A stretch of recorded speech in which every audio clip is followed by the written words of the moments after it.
और अगर नहीं बनाया तो आपने ये सोचा ये मूर्ति चमत्कारी है।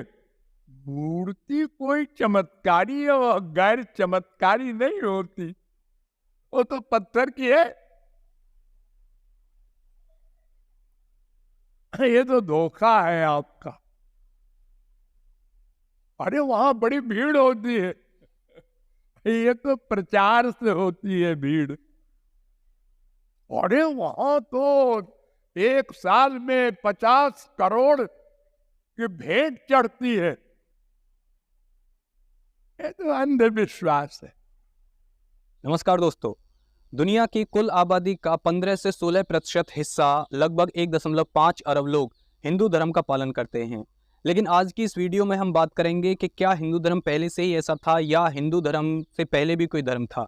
जो मूर्ति पूजा आप और हम देख रहे हैं वैदिक काल में, क्या यही मूर्ति पूजा का रूप था या मूर्ति पूजा थी ही नहीं।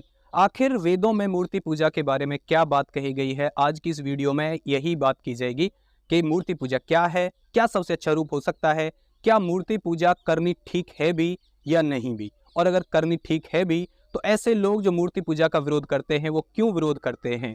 आज की इस वीडियो में इसी पर बात करेंगे, तो कहीं जाइएगा मत। ऐसा माना जाता है कि आज जो हिंदू धर्म प्रचलन में है, इससे पहले जो धर्म था वह ब्राह्मणवाद या ब्राह्मण धर्म था। अर्थात यह धर्म पूरी तरह से वेदों पर आधारित था, वेद ग्रंथों पर आधारित था। इस धर्म के लोगों का एक ही मानना था कि अगर आप मोक्ष या मुक्ति प्राप्त करना चाहते हैं तो उस एक ईश्वर पर ध्यान दीजिए, अर्थात अपने ईश्वर पर ध्यान दीजिए जो आपके अंदर निवास करता है। उनका मानना था कि कोई भी व्यक्ति मोक्ष या मुक्ति तभी प्राप्त कर सकता है जब वह व्यक्ति अपने कॉन्शियंस अर्थात इनर सोल पर काम करना शुरू कर दे। उन लोगों के हिसाब से एक ईश्वर के अलावा कोई और ईश्वर है ही नहीं, ना तो उसके जैसा हो सकता है ना ही कोई और हो सकता है। उस वक्त पर मूर्ति एग्जिस्ट ही नहीं करती थी। यह वेदों व वेदों के विभिन्न अंगों से क्लियरली एक्सप्लेन किया गया है कि वैदिक काल में कोई मूर्ति पूजा नहीं थी। अर्थात उन लोगों का एक ही मानना था कि व्यक्ति को अपने ऊपर काम करना है। Let me show you some extractions from the Vedas and other Hindu religious scriptures. Chandogya Upanishad के अध्याय 6 में बिल्कुल साफ कहा गया है, एकम एव द्वितीयम, अर्थात वह यानी ईश्वर के अलावा और कोई दूसरा है ही। श्वेतावतार उपनिषद के अध्याय 6 के 9वें श्लोक में कहा गया है, अर्थात उसका अर्थ यह निकलता है कि उसके न तो माता हैं और न पिता है और ना ही उसके ऊपर कोई स्वामी अर्थात भगवान है। वहीं पर यजुर्वेद के अध्याय 32 के श्लोक नंबर 3 में भी कहा गया है, न तस्य प्रतिमा अस्ति, अर्थात उसकी कोई छवि या प्रतिमा नहीं है। इसी तरह से ब्रह्मसूत्र जो हिंदू धर्म का बहुत ही पवित्र ग्रंथ और बहुत ही ठोस ग्रंथ माना जाता है, उसमें भी कहा गया है, एकम ब्रह्म द्वितीय नास्ते नेह न नास्ते किंचन, अर्थात ईश्वर एक ही है, दूसरा नहीं, बिल्कुल नहीं, बिल्कुल नहीं, अंश भर भी नहीं। वहीं यजुर्वेद के अध्याय 40 के 8वें श्लोक में भी यही कहा गया है कि उसका कोई रूप देखने योग्य नहीं, अर्थात कोई उसे आंख से देख नहीं सकता। यही बात फिर यजुर्वेद में आगे कही गई है, शुद्धम पोप विदेहम, अर्थात वह शरीर विहीन और पूर्ण रूपेण शुद्ध है। ऐसे लोग जो कहते हैं कि इनके मंदिर में एंट्री करने से, घुसने से परमात्मा दूषित हो जाएगा, मंदिर दूषित हो जाएगा, उन लोगों के लिए साफ जवाब है कि ईश्वर कभी किसी के छूने या मंदिर में किसी दूसरे के एंट्री करने से कभी गंदा नहीं हो सकता, दूषित नहीं हो सकता, क्योंकि वह पूर्ण रूपेण शुद्ध है। ब्रह्मांड में व्याप्त निराकार सर्वोच्च आत्मा का कोई भौतिक प्रतिनिधित्व, समानता या छवि नहीं हो सकती है। ये यजुर्वेद के अध्याय 32 में कहा गया है। सर्वर परमेश्वर या सर्वोच्च आत्मा की कोई प्रतिमा या भौतिक आकार नहीं है। आज जिस हिंदू धर्म का हम अनुसरण करते हैं वह वैदिक काल से बिल्कुल भिन्न है, completely altered and opposite. Shrimad Bhagavad Gita के अध्याय नंबर 7 में भी 20, 21, 23, 24 श्लोक में भी यही कहा गया है कि जो लोग डेमी गॉड्स की पूजा करते हैं, अर्थात इंद्र वगैरह की पूजा करते हैं, वह सब बिल्कुल फजूल बातें हैं, उनकी पूजा नहीं करनी चाहिए, क्योंकि वह ईश्वर बिल्कुल अजन्मा है, वह स्वयं में अविनाशी है। इसीलिए भगवान कृष्ण ने भी जिस समय पर उनके पिता नंद इंद्र की पूजा कर रहे थे, उस पूजा को रुकवाकर उन्होंने प्रकृति की ओर उन्हें मोड़ा था। अर्थात गोवर्धन की पूजा का यहाँ पर सीधा सीधा सिंबलाइज किया गया है प्रकृति के लिए, कि उन्होंने प्रकृति के लिए ही उनसे कहा था कि आपको प्रकृति के साथ में चलना चाहिए। इन फ्रेंड्स 2014 के बाद से जो हिंदू धर्म सनातन में परिवर्तित हुआ उसका वेदों से दूर दूर तक कोई रिश्ता नहीं है।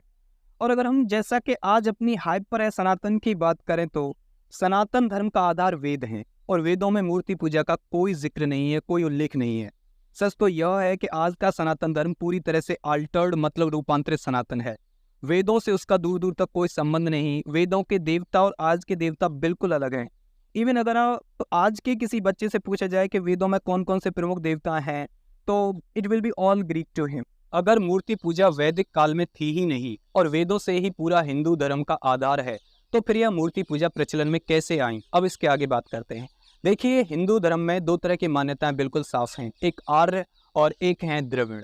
यानी इंडो आर्यंस जो आए, जो मूर्तियों का पूरी तरह से विरोध करते थे और मूर्तियों को नहीं मानते थे, और दूसरी सभ्यता है द्रविड़ सभ्यता, लेकिन ये लोग मूर्तियों को मानते थे, यहाँ पर मूर्तियां पूजी जाती थी।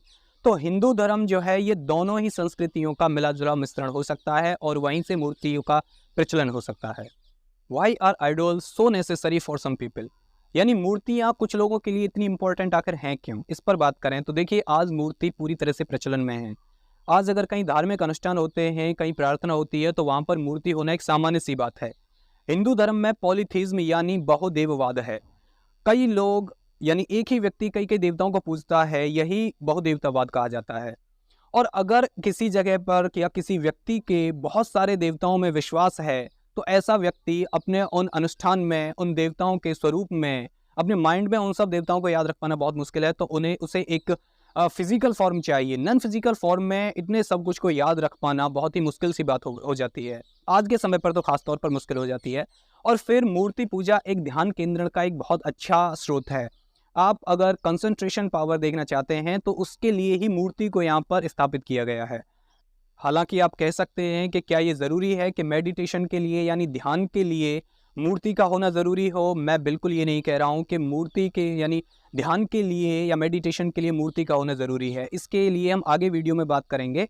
लेकिन यह नौसिखिया लोगों के लिए, टायरों के लिए ये एक अच्छा उपाय हो सकता है कि वह मूर्ति के सहारे अपना ध्यान उस नॉन फिजिकल फॉर्म से एक फिजिकल फॉर्म के जरिए जोड़ पाए, तो बहुत अच्छी बात है। इसी तरह मंदिर में भी व्यक्ति इसी तरह का अनुभव करता है, यानी वह भी बहुत शांति फील करता है। उसे लगता है कि यहाँ पर मुझ पर कोई बाहरी शक्ति यानी एक आउटर फोर्स मुझे पॉजिटिवली चार्ज कर रही है, मुझे बहुत अच्छा एहसास हो रहा है।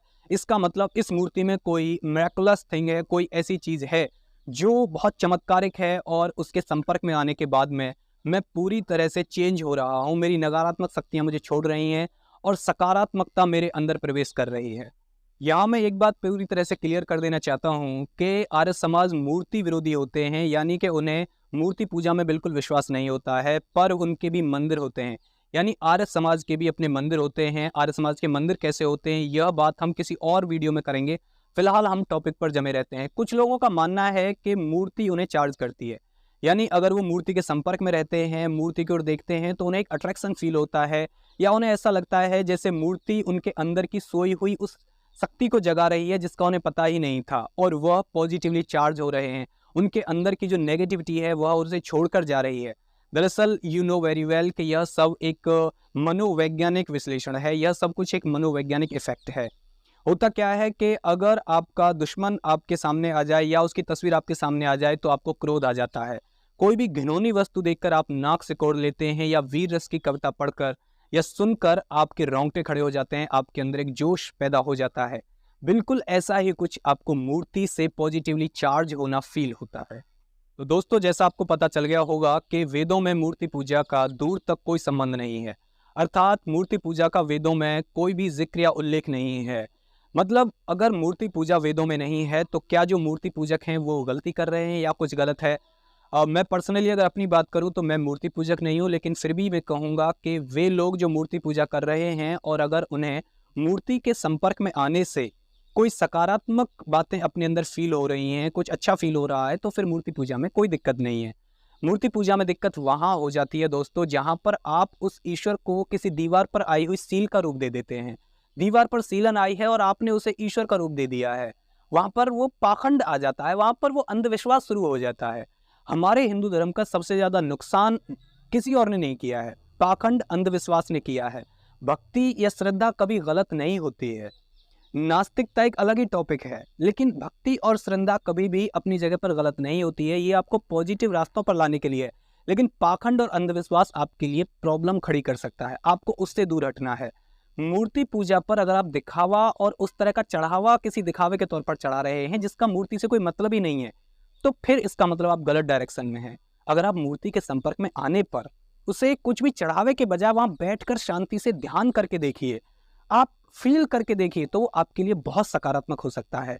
बाकी आपकी अपनी मर्जी है। देखिए, मेरा तो यही मानना है कि हिंदू धर्म में, वेदों में, चाहे वो चीज़ हो या ना हो, लेकिन आज अगर प्रचलन में है तो यह हमारे देश की, हमारी संस्कृति की एक प्रचलन बन गई है, एक संस्कृति सी ही बन गई है मूर्ति पूजा। और तुलसीदास जी ने अपनी रामचरितमानस में बहुत ही अच्छा एक दोहा बोला है, प्रभु व्यापक सर्वत्र समाना, प्रेम ते प्रगट भय भगवाना। अर्थात आपके अंदर किसी भी कार्य के लिए सबसे पहले प्रेम होना आवश्यक है। तो आज की इस वीडियो में इतना ही दोस्तों। अगर आपको मेरे विचार, मेरी वीडियो अच्छी लगी हो तो don't forget to like and subscribe. Thank you very much.